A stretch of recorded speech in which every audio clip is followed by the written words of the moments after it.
How's it going, YouTube? I understand the irony of talking about winter upgrades and wearing sunglasses, but literally for the last week until about half an hour ago it's been non-stop rain and misery. It's been absolutely awful. So I thought, while we've got a break in this weather, I'm going to nip over to Costa del Sheerness, have a quick Costa. I'm going to fit this controller that I bought from Autoterm for my Planar Diesel Heater. What we'll do is we'll change the controller that's here, we'll fit this one, talk about the heater, and we'll go through some of the functionality of this new controller. Well, I say new, it came out a year ago. I wanted to actually buy it last year, but it was never in stock. But I forgot about it all summer, because obviously that's what you do with your heating. Now it's started to get cold, I've grabbed one, so I'm going to get this on. Before then, I'll finish my coffee and get to enjoy this crystal brown water that we've got here. Nice. Right, in my van I've got the Planar 2D diesel heater, I think it is. I've fitted it under this seat. What I'll try and do is move my seat forward and then we'll go inside round the back and see if we can see anything. Right, I'll get in, close the door because it's a bit windy. I bought this the other day as well. This is absolutely fantastic. MetaQuest 3. Really worth buying those. Right, get this TV out of the way. I don't even know why I bother keeping that because I never use the thing. Right, let's get this light and see if we can see down here. Right, there it is, fitted under my seat. That's a good memory, it is a 2D. What I've done is to make it really easy and simple to install, because a lot of people install them underneath the van. But what I did is I made a mounting plate. You can buy a mounting plate for those, but I was too tight, so I made one. But if you get the mounting plate, then you just drill a great big hole through the floor, fit it down. All the pipes and everything go down underneath, the exhaust goes down underneath. The inlet side of the heater at the back, that's just sucking in from the cabin. And then the outlet, I'll just put a little bit of pipe, come in here, into this outlet there. And that is literally it. Diesel pipe for it goes across underneath to the diesel tank. You do get like a pickup that you can fit in the diesel tank. You have to drop the diesel tank and fit the pickup into it.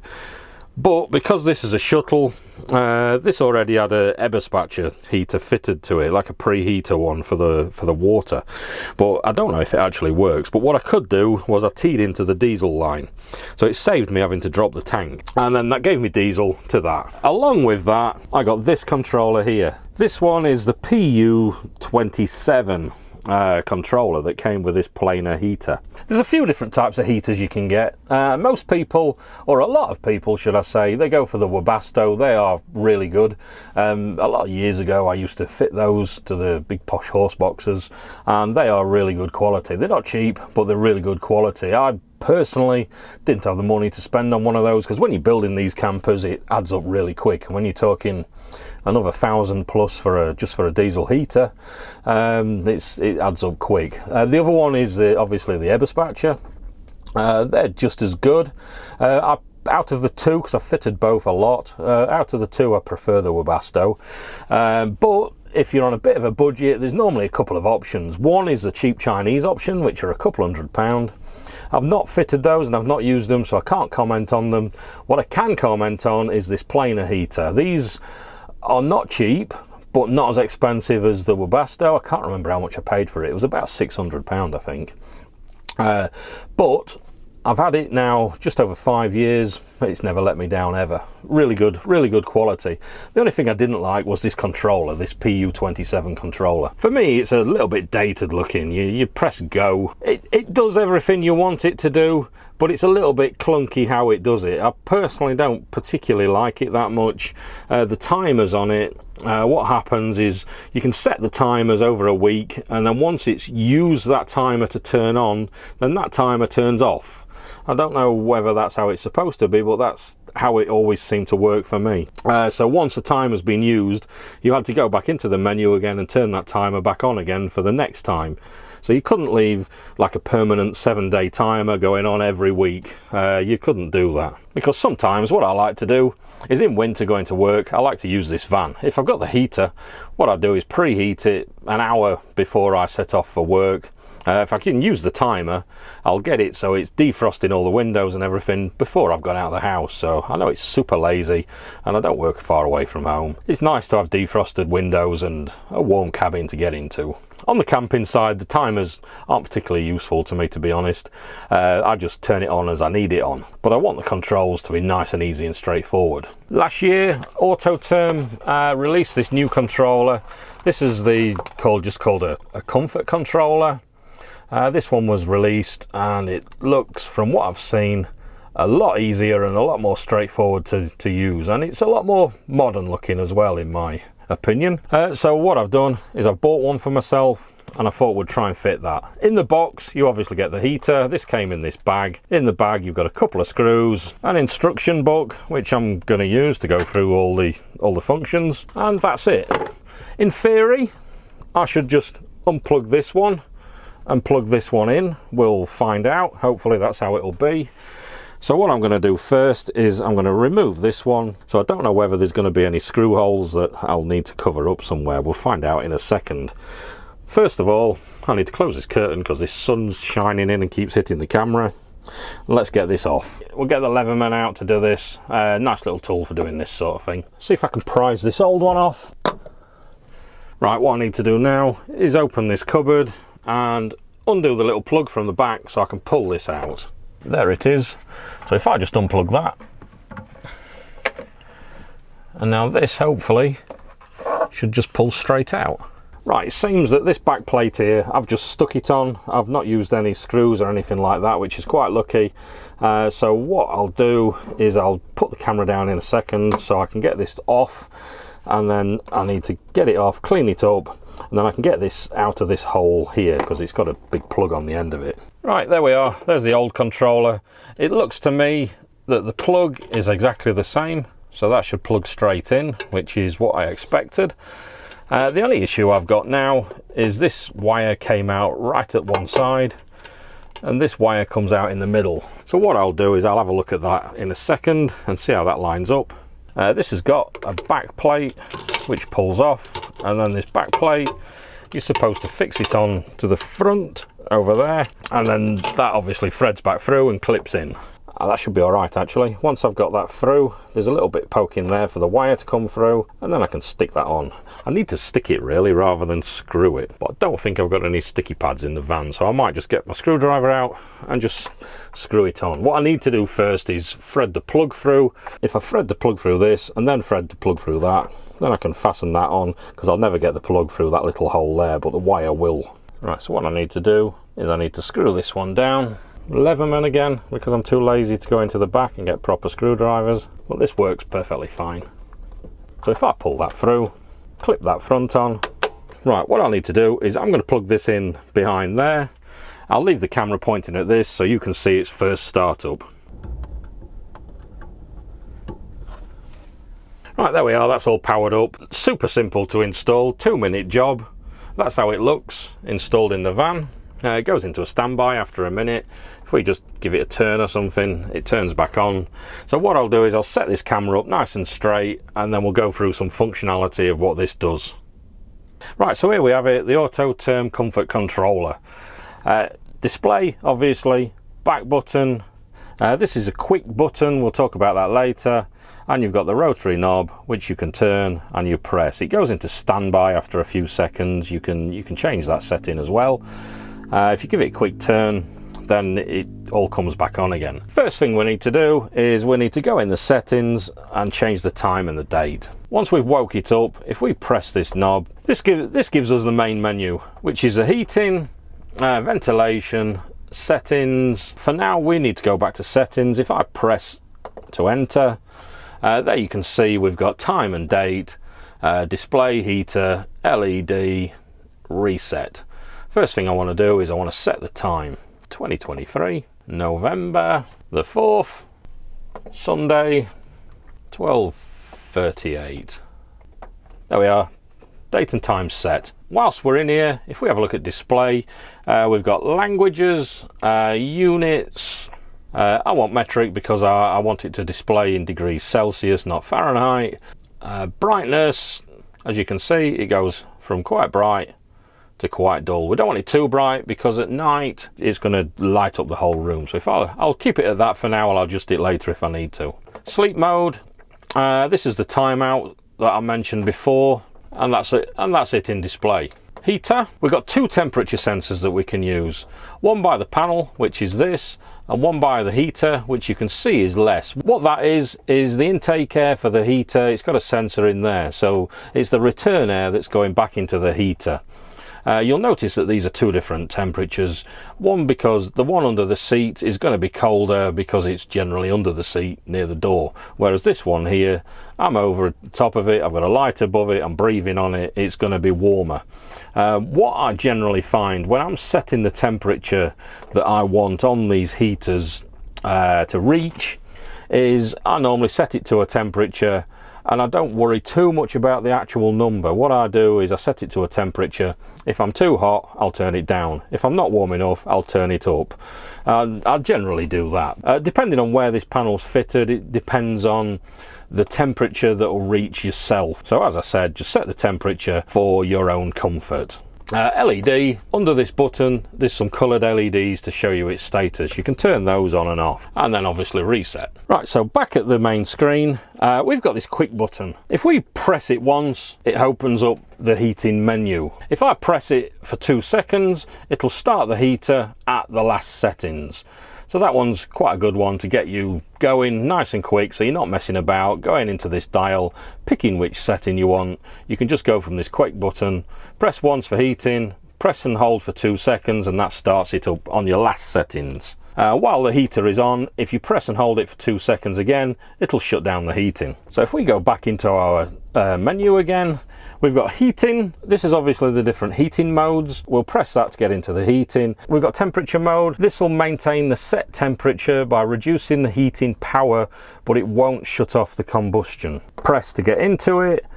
This is our actual temperature up at the top. This is our set temperature down at the bottom. So what you do is you set this temperature to what you want it to be. This is our actual temperature in here. You press go, it'll fire up, and what it'll do is it'll ramp up and down the heating to try and maintain this temperature the best it can. Right, the next one along is power mode. What it'll do is the heater will work constantly at the set power that you set it at. So you can set it to full and just set it off going and it'll stay there. If you want to turn down the power, you just twist the knob and turn down the power a little bit, and it'll carry on doing that constantly. Next one along is heat and ventilation. What it'll do with this one, you've got your actual temperature, your set temperature. The heater will operate until it's 1 degree above this temperature. Then the heating combustion will turn off. The ventilation will carry on blowing the fans to ventilate the cabin until it's 5 degrees below this temperature. Then the heating will kick back in and heat it back up to 1 degree above. This is normally the mode that I personally use, because what I find with the temperature mode, you don't want this heater running constantly at a very low combustion. It doesn't do them any good, to be fair.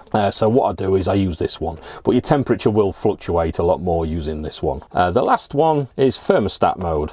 This is pretty much the same as the last one without the ventilation. In settings, in heater, there's an advanced one there, look. It's got one there, look, called thermostat, and you've got the maximum, which is 1 degree above. You can change that to 3 degrees above, look, and the minimum is 2 degrees. What that means now is 2 degrees below the set temperature, it'll all fire back in again. You can set that to, I believe, to a maximum of 7. There you are, look. 7 degrees. That's the advanced settings for the thermostat mode. And then after that, we're back into temperature mode. So if I come out of heating mode, we've got the ventilation mode there. This is literally just running the fans. If I press it, you've got select speed, and then if I press it again, you'll have an option for a run time, so you can set it for an hour or whatever you want. And the fans will run at this set speed for your set amount of run time. The combustion chamber won't fire up, it'll literally just be the fans. After that, we've got settings, which we've looked at, and then we've got timers, which I keep flicking by. there we've got timers. So if we go into this, we've got 3 separate timers that we can set. From this menu here, if I press the quick button, that will enable that timer. So you can literally pick which timer you want, press the quick button, and that'll enable that timer. If I press the knob, then we'll go into it and we'll go through all of the settings. So if I press that, we've got enable and disable there, or we've got adjust where we can set it up again. Right, so if we go into adjust, the first thing is a start timer. What I'll do, I'll tell you what, I will set a timer. So this starts at 7 o'clock every weekday. So whilst I'm going to work, this will be nice and warm when I go to work at 7:45. So first thing, we'll set the time, set it for 7 AM. Duration, let's set it for an hour. So it defrosts all my windows. Not that it's frosty yet. I can turn this one on when it gets into winter. Duration, 60 minutes. And we've got the days. We can have every day, working days, which is a good one. Specific days. If I click in specific days, we've got days 1 to 7, and then we just turn on and off the days that we want the timer to work. Let's go for working days. Select mode. What I want to do is I'll go for heat and ventilation, and then it's saved, and we've got that timer. As you can see, it's automatically enabled. So if I go back out, timer 1 is on, and to show the timers are on, these LEDs at the bottom, this will flash every few seconds to show that there's a timer enabled, and that's the timers. So these LEDs, let's talk about these. Right, the LEDs underneath, if they are red, that's the heater is working in heating mode. If they're blue, the heater is working in ventilation mode. Green, the heater is switching off in purge mode. Red blinking combined with a display message, there's an error. And light green, 1 blink every 5 seconds, is a timer has been enabled. As you can see now, we've got the green one flashing every few seconds because we've got the timer enabled. If I go into heating, let's go for power mode, half power, press go, 30 minutes, and go. Don't know if you can hear, but the fan's purging now. It goes through a 2-minute cycle before it fires up. You can see by the red LEDs there, we're running. Up the top, we've got the voltage there. We've got the current time and the run time. We've got another 29 minutes left. The display shows there that, oh, it's disappeared. The display shows there that we're in heating mode, and there's my timer showing up at the bottom, 7 AM weekdays. If I want to stop this from working before it fires up, I press this quick button for 2 seconds and hold it, and as you can see, it's switching off. The green lights come on now because it's gone into a purge mode, so the heating can shut down. So there you have it. Super easy to use. I'm actually quite surprised myself how easy it is to use. I wanted it mainly for the timers because over winter it's nice to use this fan sometimes for work, knowing that I'll wake up, the heating's been on, all the windows are defrosted and ready for me to go to work. Much easier to use than this one. This one has got the timers, but as I said, I always found that once the timer had been used once, then it turned off. This one is a constant 7-day timer, so I'm much better in that respect. If you own one of these planar heaters, then it's definitely worth looking at. They're not the cheapest thing, because this one's come right down in price now. They're not the cheapest thing. This one cost me £125, I think, from Autoterm Direct. For me, it's definitely worth it. If you've not seen these planar heaters before, I'll stick a link below for where you can get all this stuff from. I'm not affiliated at all with them. I bought all this with my own money, but I'll stick a link below anyway, so you can have a look out and check it out yourself. As I said, I've not tried the Chinese ones, so I don't know the reliability of them, but I do know that I've had this one 5 years and it's never let me down. Probably let me down now I've said that. And it's still much cheaper than your Webasto's, but it's just as good, and they're actually really quite quiet when they're running at night, which is quite an important thing, because I had heard the Everspatcher are noisy when they're running at night. The Webasto's are quite quiet at night, but obviously super expensive.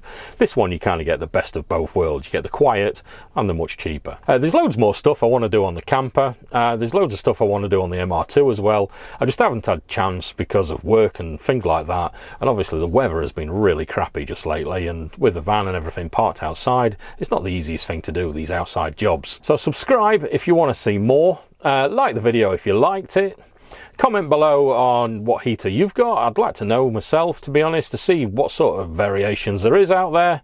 And I'll catch you guys again later in another video. Cheers.